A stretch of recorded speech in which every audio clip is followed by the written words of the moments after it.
Good afternoon. I'm Kelly Peterson, and I'm the Oregon Senior State Director for the Humane Society of the United States. And wildlife killing contests happen all over the country. They are organized events in which participants compete for entertainment, cash, and prizes for killing the most or the heaviest of carnivores, whether that's coyotes, bobcats, foxes, wolves, mountain lions. And we have found that at least 5 of these contests have occurred in Oregon in recent years, and all of which have involved killing coyotes. Wildlife killing contests really violate the ethics of fair chase, and they're grossly out of step with modern science-based wildlife management. Not only cruel and callous, they send the wrong message, one of disregard for wildlife, and rather than sportsmanship and good stewardship and the respect for public wildlife. And that's why we, as a larger coalition, are accompanied here with our coalition partners. We're grateful for Oregon state lawmakers who have introduced Senate Bill 723 to end wildlife killing contests that for far too long have occurred in the shadows of Oregon and not anymore. On December 2nd, 2018, HSUS investigators recorded undercover video of the check-in portion of the Young Farmers and Ranchers' first annual coyote hunt in Hines, Oregon. There was no limit for the number of coyotes that could be killed during the 3-day contest, and the announcement for the killing contest is included in your packet. Investigators observed many participants using small off-road ATVs to participate in the contest, and those vehicles were still on the backs of the trucks when they arrived with the coyotes that had been killed that day. As each truck arrived, coyotes were pulled off the truck and dragged or carried to scale for weighing before they were tossed in the back of the truck. Investigators estimated there were about 30 to 40 participants at weigh-in. About 35 to 50 coyotes were killed during the 3-day contest.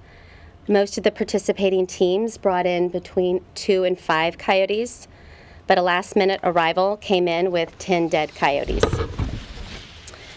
As the participants moved the dead coyotes around from truck to scale to utility truck, investigators overheard laughing and comments about them, including, quote, "This one here got gut shot," unquote. Indiscriminately killing wildlife for entertainment and prizes do not reflect the value of sportsmanship in Oregon. And what you see in this video is the true nature of wildlife killing contests, regardless of the animal. As a native Oregonian, and my family hunted, I'm from Lynn County, this is disgraceful, and it is not hunting at all. I am now going to invite up Dr. Rob Wilgus. He's a recently retired associate professor and former director of the Large Carnivore Conservation Lab at Washington State University. He's also internationally recognized expert in the study of large carnivores. Yeah, thank you. Yeah, my name is Professor Rob Wilgus. I'm the former director of the Large Carnivore Conservation Lab at Washington State University. I'm now retired, so the statements that I'm making are not affiliated with Washington State University in any way. I just speak as an individual. I've been studying large predators here in the Pacific Northwest for the past 35 years, and I've radio collared literally hundreds and hundreds of grizzly bears and black bears and cougars and wolves and lynx and so on and so forth, and it made my whole career doing that and looking at these predators very carefully on their behavior and in particular their response to hunting. And what I want to do today is just put to rest some of the notions. Some people have justified predator killing contests, saying that this will result in fewer livestock depredations because there are fewer predators, and this will result in fewer predations on valuable game animals like mule deer or elk or something because there are fewer predators. However, on the face of it, you might think that that's true. But the scientific evidence is very, very strong.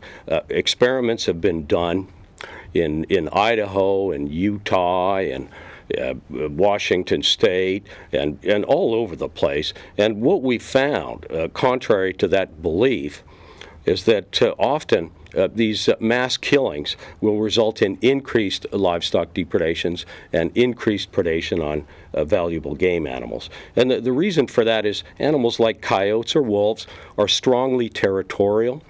They're self-regulating, so you will have, a pack here of coyotes or wolves, whatever, and another pack here, and then they establish an exclusive territory.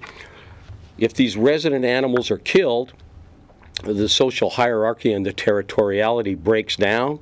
What I've found in my own research is typically I have a saying, if you kill one resident carnivore, 3 young guys come to the funeral. And this is typically what we see. So we will see this really increased immigration response. If you get rid of the policemen, which are the resident carnivores, the gang members from far away, gang member animals, will come in, and you often will result in overlapping territory. So you used to deal with one pack or one predator, and now you're dealing with 3 times as many. So what we found is that livestock depredations typically actually increase when this happens, when you kill the resident carnivores.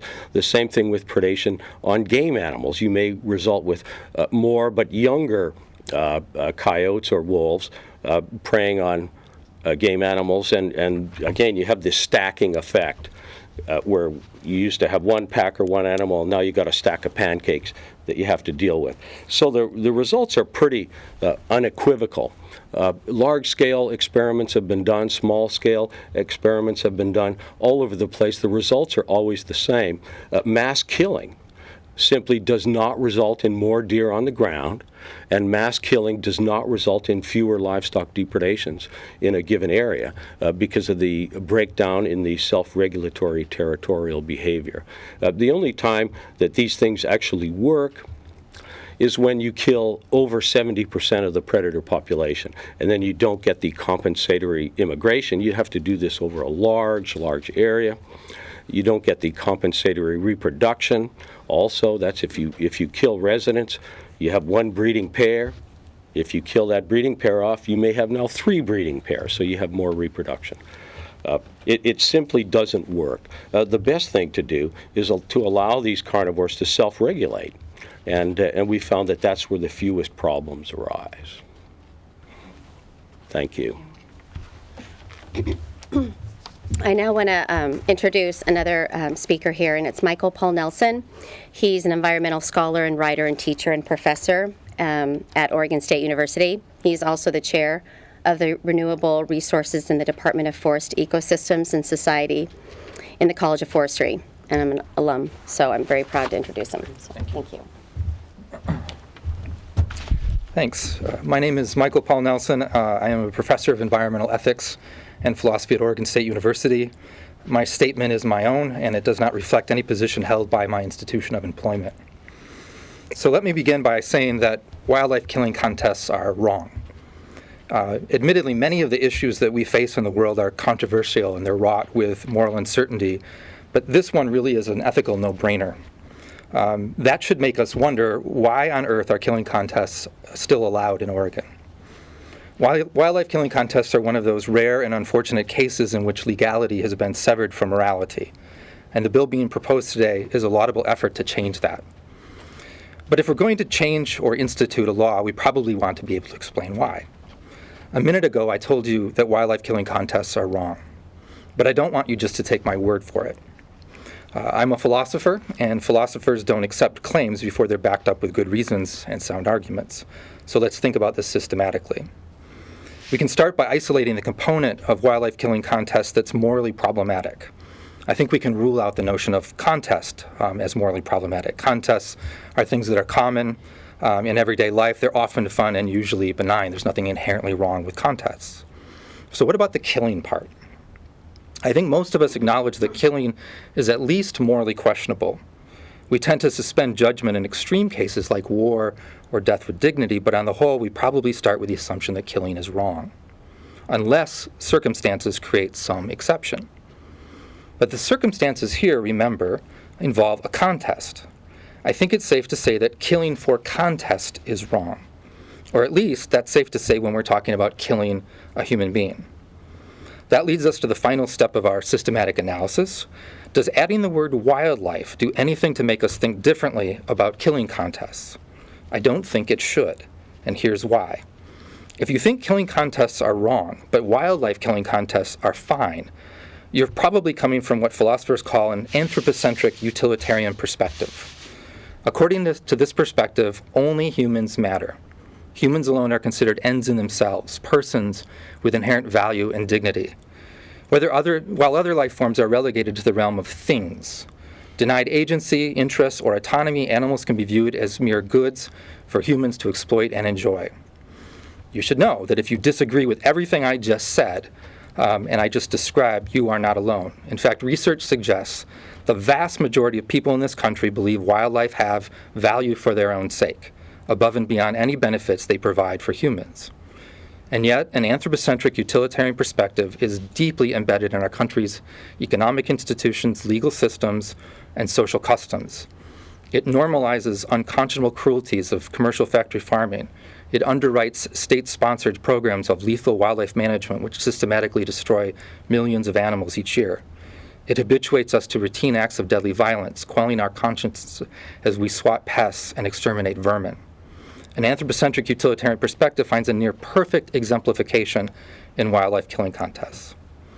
Killing contests treat animals like objects by reducing their lives to tally marks, elevating their deaths to victories. They become the moral equivalents of chess pawns or bowling pins, things we play with, things which serve no other purpose than to provide for our entertainment and enjoyment. But animals are not objects or mere things. Animals are living organisms with complex capacities for thought, feeling, and social interaction, and they have their own interests in survival and flourishing. So to be clear, to kill an animal, or many animals, or as many as you can, for the purpose of a contest is alarming and morally reprehensible. It's hard to believe that I actually have to say that. In some, wildlife killing contests are morally anachronistic. They're an anathema. They're vestiges of a radically outdated worldview and an inappropriately inclusive ethic. Our laws, like our behaviors, need to reflect what we currently know about the world and what we collectively understand as right. This bill takes us one step closer to that kind of moral maturity. Rene, do you want to come up here? There's two more just brief speakers who will speak briefly. I wanted to introduce Rene Tatro. He Lake Oswego resident and a local hunter who just wanted to offer a few remarks here. So Rene, I'm going to turn that over to you. Thanks. My name's Rene Tatro, and as Kelly mentioned, I am a hunter. I can't hope to recapitulate the wonderfully rational and compelling and academic and scientific discussions that we just heard. So I'm just going to speak from my gut. As a hunter, I'm tired and really troubled by the notion that there's a group of people who engage in this kind of conduct, these killing contests, that are giving a black eye to all of us, the other hunters, who don't feel that that's an appropriate course of conduct, but we all get painted with the same broad brush of being interested in just killing for the sake of killing. Most of the hunters I know don't agree that these type of killing contests are appropriate or that they should be allowed, and that they do agree, as we heard, that animals are a precious resource and we should value them as living beings, and we should be good stewards and we should treat them appropriately. For heaven's sakes, Oregonians, we are in 2019, not 1719, not 1519, or some period of time when we didn't know better, either from a scientific or moral perspective. And I think that this bill is an important one, and I'm troubled that it's required to stop this kind of thing, but it obviously is. So I think that all of our legislators should get behind it, and they should adopt it, and it should become the law of Oregon. Thank you. Can I ask what town in Oregon you're from? Lake Oswego. Kathleen, do you want to come up here? And the last presenter is Kathleen Wood, and she's a criminal justice program fellow with the Animal Legal Defense Fund, part of our coalition. So thank you for coming. Hi, my name is Kathleen Wood. I'm an attorney with the Animal Legal Defense Fund. We are a national nonprofit dedicated to advancing the interests and protecting the lives of animals through the legal system. The Animal Legal Defense Fund is a proud member of a national coalition to end wildlife killing contests by advancing legislation and filing civil suits to shut down these events across the country. We urge Oregonians to support this legislation and join the growing movement against this blood sport. Wildlife killing contests are cruel, unnecessary, and environmentally destructive. Like any blood sport, they necessarily desensitize the participants to violence, particularly adolescents who are taught at a young age that lives can be discarded just for fun. These contests also generally do not consider the impact on an ecosystem after a sudden, significant reduction of a species population. Coyote killing contests are particularly detrimental and are counterproductive means of population control. Studies have shown that the mass killing of these highly social creatures actually increases breeding and the frequency of attacks on livestock. Furthermore, endangered gray wolves may too easily be mistaken for coyotes and killed. These factors and many others show that wildlife killing contests are damaging to our communities, both morally and environmentally. The Animal Legal Defense Fund therefore urges Oregon legislators to support this legislation and end this blood sport. Lee, do you guys want to come up here? I want to end with letting you know what's in your packet. It's clear, you've heard these presenters that wildlife killing contests are out of touch with Oregon humane values. And in fact, there's a Remington research group. There was a recent poll that underscores those values, with over 3/4 of Oregonians agreeing that native carnivores like coyotes play a vital role in Oregon's ecosystem, and that a strong majority support a ban on wildlife killing contests in Oregon. And those poll results can be found in your packet, as well as multiple other information. We'll also get the B-roll, a link to you for the B-roll from the video today if you don't yet have that. And at this point, there's these presenters. We can open up for questions, but thank you very much for coming. And if you have questions for any one of the presenters. My first question is to get everybody's spelling of their names. Okay, I'll start. Just Kelly Peterson, Kelly Peterson, Peterson. Yeah, I'm Rob Wilgus. That's Wilelgus. Michael, Michael, Paul, Paul, Nelson, Nelson. Are you at Corvallis or Ben? State. Rene, Rene, Tatro, Tatro. Kathleen Wood, Kathleen Wood, and I live in Portland. Thank you. Thank you. Yeah, that was a good question. If you were to remove, for the sake of argument, the contest element of what was happening at the place where you got the footage and similar events, what is the legality of the way they went out and hunted and shot and killed those animals here in Oregon? The legality, if you were with coyote, with any wildlife killing contest, typically the practices are so unfair. They're using spotlights, they're using night cameras, they have calling devices, and oftentimes they'll use hounds for the sole purpose of killing as many as they can in either a 2 to 3 day period. There are some wildlife killing contests that in other states have gone on that we've documented up to a month. But we're really talking about the general practice, not just killing a large number, which is in itself very wasteful, but it's also the practices that are used. And in Oregon, in large part, it's coyotes, because coyotes are listed as predatory animals. So, I'm not clear though, are the use of spotlights and night cameras legal? Like, if this bill passes, you could still go out and use spotlights and night cameras? Or If it was... Well, if you think Rene might know the food game regulations. Yeah. Pardon me? What types of those devices are allowed to be used in Oregon? I Thank actually you. don't know because I don't use them.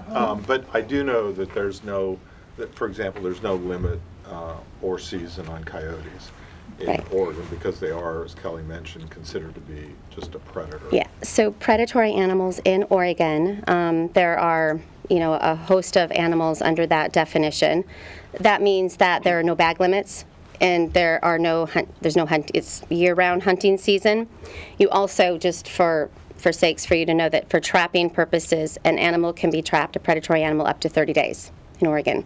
So this would only change the law related to wildlife killing contests. It's not going to impact any other form of legal hunting. I guess what I'm trying to understand is, Yeah. so if somebody were to go out and shoot 10 coyotes this weekend, and there wasn't a contest associated Right. with it, That would be legal. That would still be legal. Provided So- provided spotlights, and that is, yes, that would be legal. Whether or not it was right, that's a different So question. that's really the question here. Yeah. You're asking the lawmakers to weigh in on the ethics of doing it this way, not the mechanics of going out and killing a bunch of coyotes at one time. Just so Yes, right. So I'm curious about Michael in particular. How effective do you find philosophical arguments in a political space? If you come to the podium. Yeah. I mean, that's a really interesting question.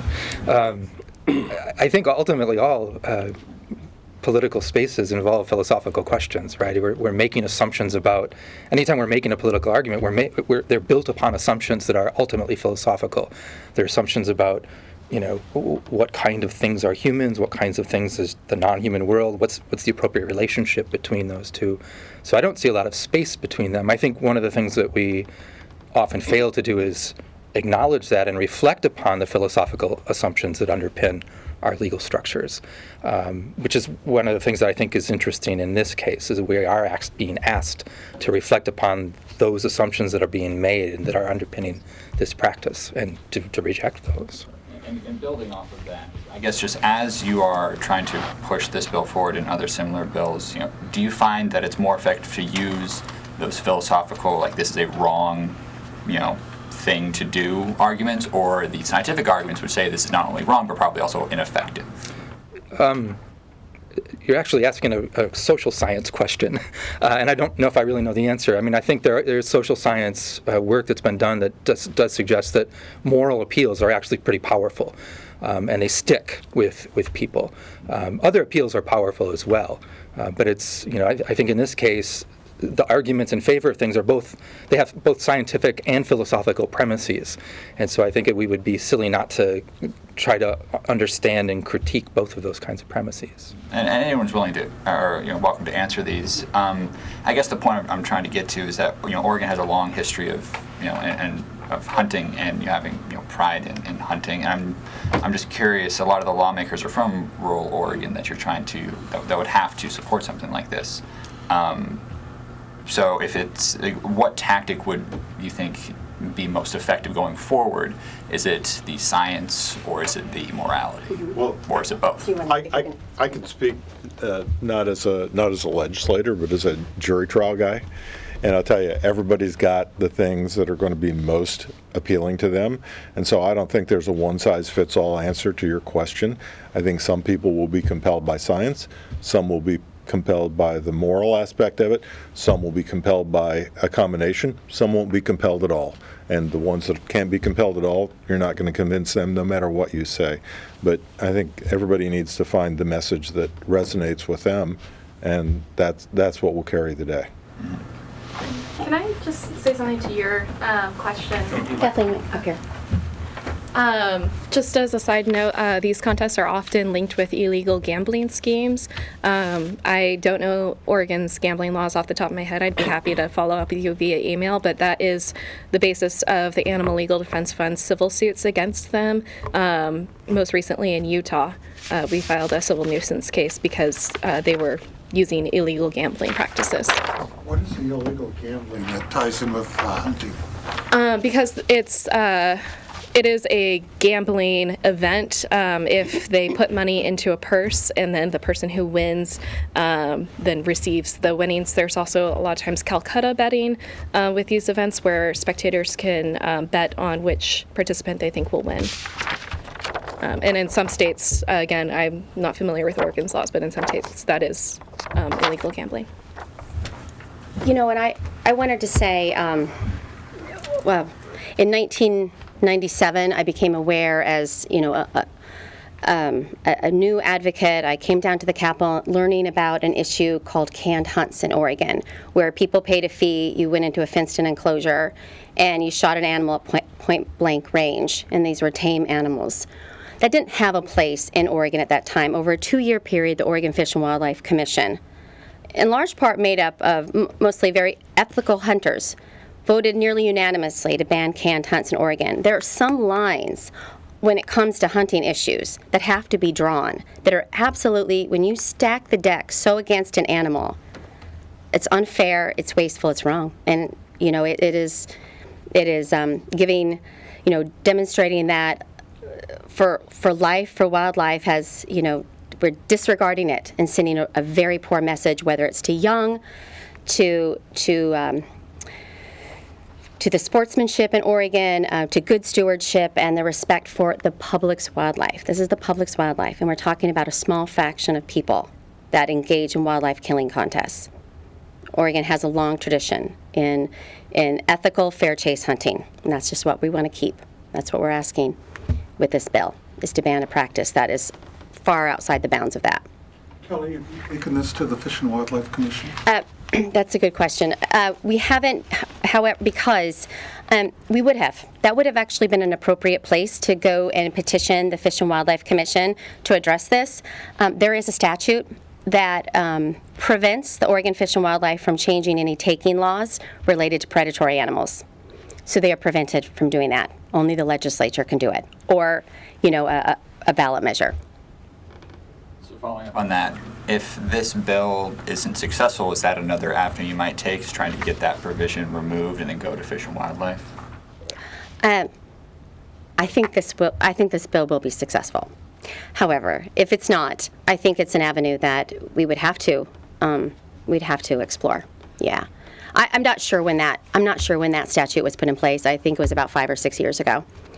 If you think about it, doesn't make a lot of sense that the Fish and Wildlife Commission can regulate game a whole host of others, but only the Oregon legislature can regulate taking of predatory animals. That's a law, a host of animals that includes here in Oregon. So thank you. If you have additional questions, Chris? Okay. Thanks very much. Thanks. Yeah, thank you.